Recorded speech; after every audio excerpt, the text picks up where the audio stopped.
Der 6.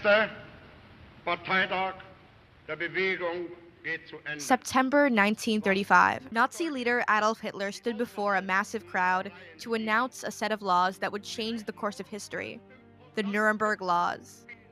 These decrees stripped Jews of their German citizenship, forbade them from marrying non-Jews, and excluded them from civil society. Basic human rights, the right to live, flourish, and exist equally, were erased. The question of responsibility became inevitable. Who would act? Was it the moral responsibility of other nations to offer refuge to Jews fleeing genocide?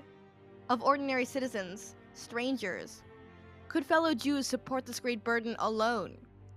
In the midst of the refugee crisis, one unexpected nation opened its doors: the Dominican Republic.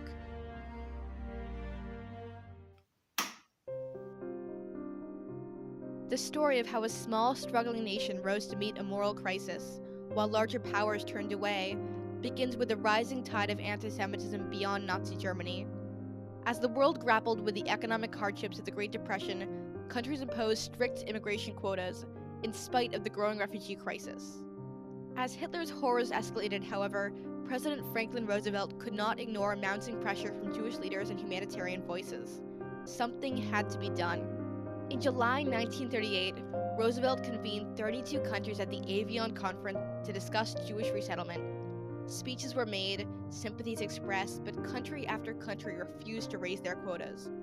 Only the Dominican Republic made an offer: 100,000 visas, several times more than the US annual quota of 30,000, on the condition that refugees become agricultural workers and contribute to the country's enrichment.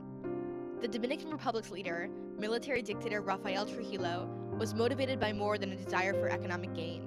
A notorious racist, he hoped Jewish refugees would intermarry and whiten the native population.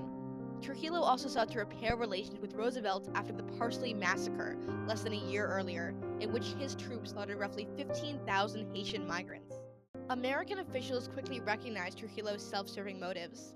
Secretary of State Cordell Hull wrote that the offer is simply a publicity gesture. But after Kristallnacht in November, a night of violent anti-Jewish pogroms in Germany, the situation worsens, and with few other countries opening their borders, Jewish organizations had little choice but to take the Dominican Republic's offer seriously. In 1939, the American Jewish Joint Distribution Committee raised $200,000 to fund the immigration and settlement of Jewish refugees into the Dominican Republic. They also created the Dominican Republic Settlement Organization, or DORSA, led by Jewish philanthropists James N. Rosenberg and Joseph Rosen. Funds came from ordinary Jewish families, often of modest means themselves, who saw it as their responsibility to rescue fellow Jews. But could the colony live up to expectations? In December 1939, Joseph Rosen, vice president of DORSA, traveled to the Dominican Republic to find the best location for their resettlement project. He chose Sosúa, a 30,000-acre tract next to the Atlantic Ocean, previously owned by the United Fruit Company. Trujillo offered the property, valued at $100,000, as a gift to DORSA. A few weeks later, on January 30th of 1940, he signed a contract guaranteeing settlers' rights. The Republic hereby guarantees to the settlers and their descendants full opportunity to continue their lives and occupations free from molestation, discrimination, or persecution, with full freedom of religion, equality of opportunities, and civil, legal, and economic rights, as well as all other rights inherent to human beings. Things were looking up, but the biggest hurdle was yet to come. In May and June 1940, German troops conquered Belgium, the Netherlands, and much of France, closing Western Europe's shipping lanes. American neutrality laws prevented using American ocean liners in war zones, forcing DORSA to rely on foreign shippers. Refugees had to transit through intermediate countries, which required wading through oceans of red tape, as Rosen put it. Only 50 Jews could be resettled in the first year, but DORSA refused to give up. Half the world lives under the shadow of war, persecution, horror, and death. Now, an open door of hope beckons. We dare not falter. We must and will succeed. Rosenberg, 1940. From 1941 to 1947, roughly 5,000 visas were issued to European Jews, but due to transportation issues, only 700 reached the Dominican Republic. Among them was Carl Lowy, father of Kitty Lowy. The people that were there, they were just a compilation of people from Germany and Czechoslovakia and Hungary. And these people who had been tailors and business people and doctors and musicians and politicians and researchers and scientists now were in this jungle. Upon arrival, settlers lived in communal barracks and underwent months of intensive agricultural training. Dorsa brought in experts from kibbutzim in Palestine to provide guidance. If settlers proved capable after 6 months, they received a homestead, livestock, and $500 of credit, loans to be repaid once they became successful farmers.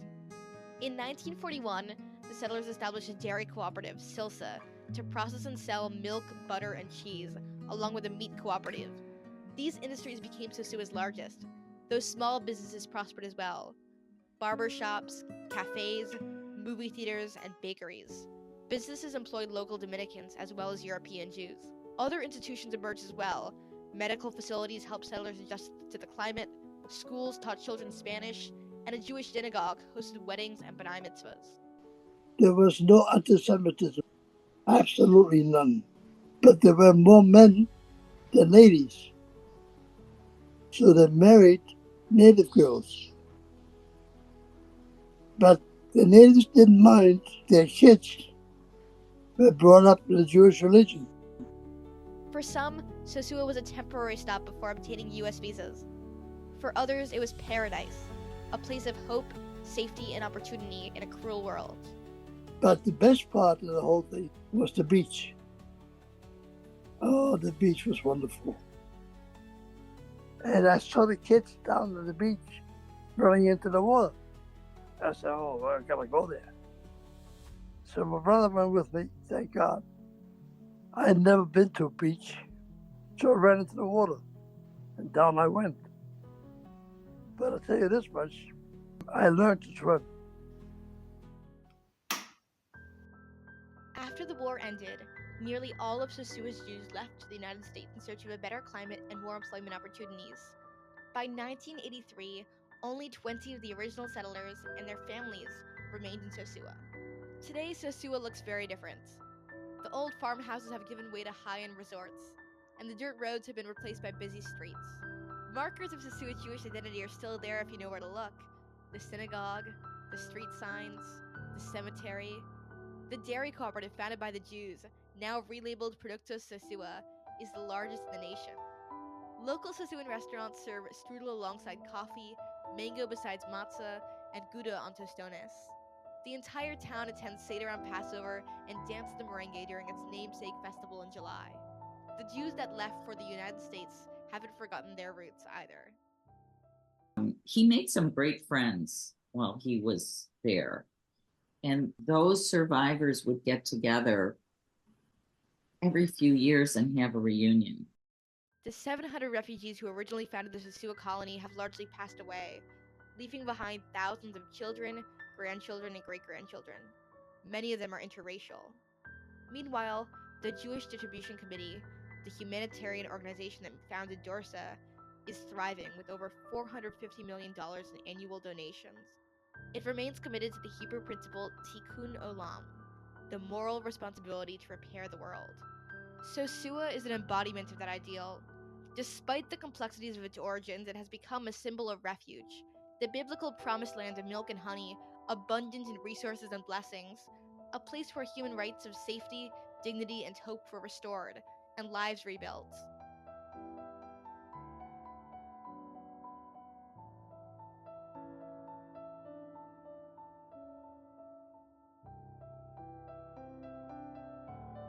On January 20th, 2025, President Donald Trump signed an executive order indefinitely halting the entry of refugees into the United States.